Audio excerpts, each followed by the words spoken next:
Russell fam, in today's video, I'm going to share with you 5 tips for first-time homeschoolers. Be back in just a second. Hi, my name is Becky and welcome to our Russell's Loving Life YouTube channel. Here on this channel, we talk about homeschooling, homemaking, and everything in between. I am a homeschooling mom of 2, and I have been homeschooling since 2012. We also have a blog, which is russellslovinglife.com. Make sure to check that out. There, I give you tips and tricks and things that I have learned through my years of homeschooling. We also have a store. I will leave a link down in the description box if you want to check that out. New products are added weekly. If you are new to this channel, please consider subscribing and clicking that little bell notification down at the bottom. That just lets you know every time we upload a new video. And if you are a returning Russell fam, we are so glad you are back. In today's video, I want to share with you some tips that I have learned through my years of homeschooling that I think you should know as a first-time homeschooling parent, because there are so many tips out there and so many things. But these 5 things are super, super important, and they will help you in your homeschooling journey. So I have learned them, and some of them I still have to stop and focus on because they are so important. So on the first one is do not stress. That is the first tip and the hardest. I know it's easier said than done.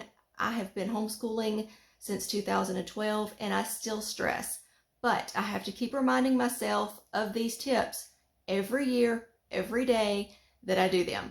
So don't stress.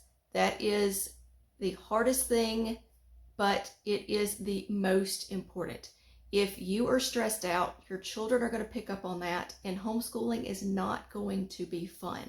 So do whatever you need to do to relax as a mama. If it's go cry in the bathroom and eat a king-size candy bar, you do that.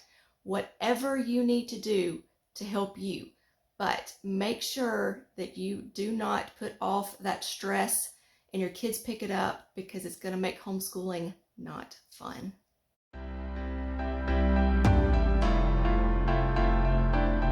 Tip number 2 is enjoy the little moments.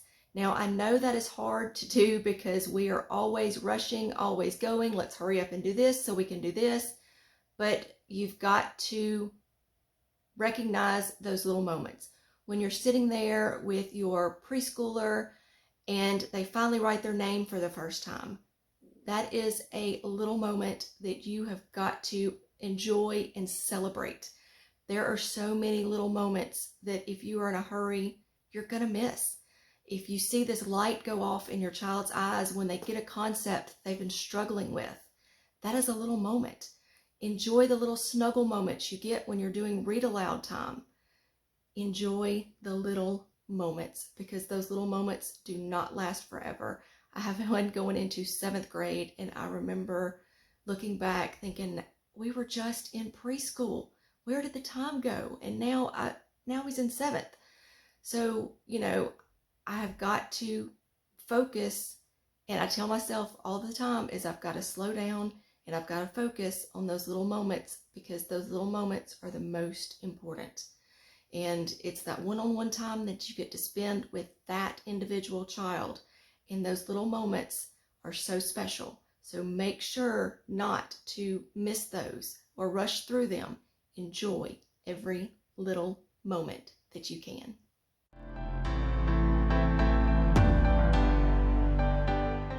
Tip number 3 is focus on one day at a time. Now, if you're new to homeschooling, you see this big, massive curriculum, or you've got to do this, this, and this, and you're so stressed, and you're thinking, oh my goodness, how are we going to get all of this done? Been there, done that. Lots of other homeschool mamas have been where you are, and you've just got to focus on today.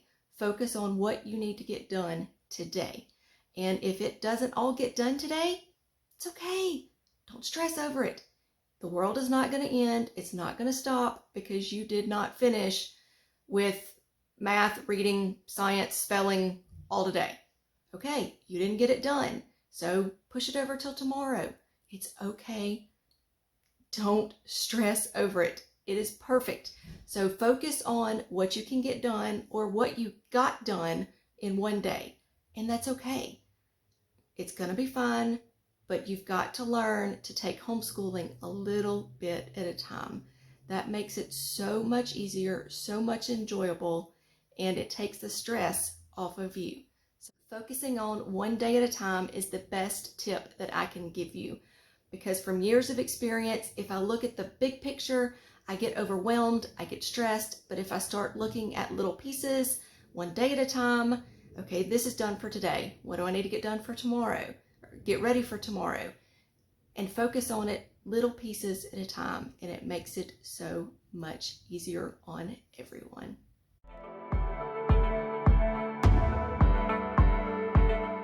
The fourth tip I can give you is if you are teaching several children at a time, or more than one child at a time, try to teach as many curriculum or as many subjects as you can together. There are curriculums, there are curriculums out there that help you do this. I use My Father's World, which allows me to teach Bible, history, and science all together. So I teach those three together, and it makes life so much easier. Now, I know there are a bunch of different curriculums out there. There's unit studies and things like that that you can teach as a family. So if you can find a family curriculum and you're teaching more than one child, that is going to help you, and it's going to make homeschooling more enjoyable because you won't be as stressed trying to teach a ton of different subjects to different children.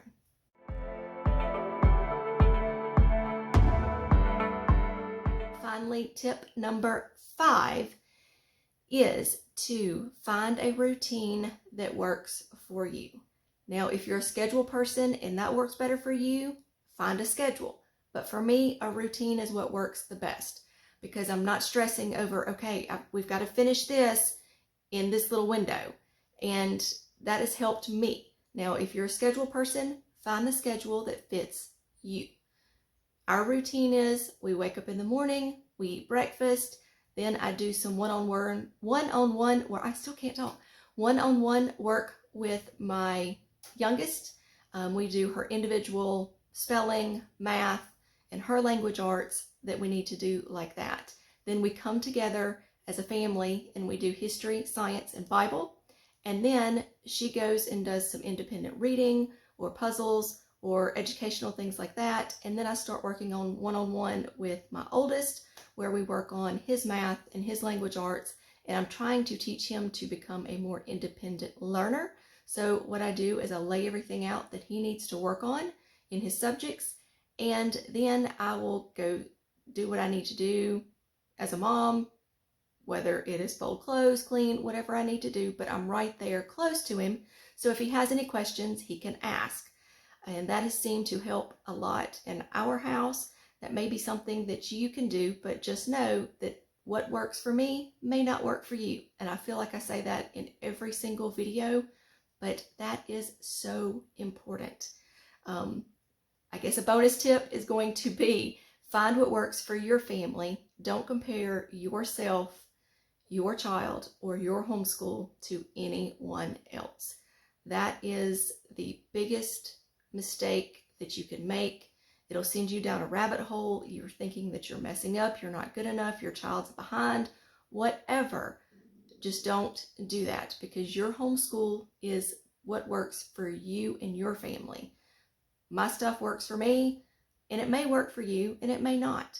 But just know that comparing yourself, your child, or your homeschool to anyone else is just not good practice, and it's not a good thing to do at all.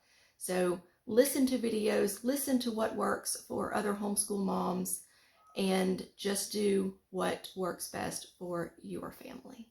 I hope these tips have been helpful to you.